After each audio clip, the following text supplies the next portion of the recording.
Maswerteng gabi po mga ka-STL. Narito na po ang resulta ng STL Bataan para sa araw na to, 3rd draw, March 19, 2025.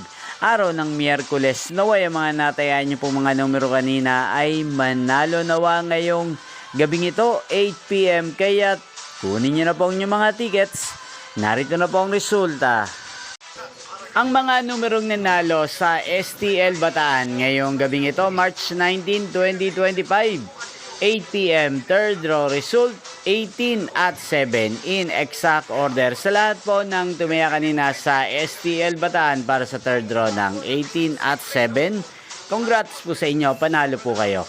At ngayong gabing ito sa STL Bataan, natin pong i-shoutout si Ate Benny ng Bataan. Shoutout po sa inyo, Ate Benny. Sana po ay manalo rin ang mga numerong tinatayaan nyo sa STL Bataan. At sana ay nasa mabuti po kayong kalagayan. Gayon din po sa lahat po ng mga taga-Bataan dyan na lagi pong nanonood sa channel na to. Especially sa aking mga subscribers. Shoutout po sa inyo. Inyo pong napanood ang resulta ng STL Bataan. Magkita-kita pong muli tayo bukas ng alas 11 ng umaga. Thank you for watching.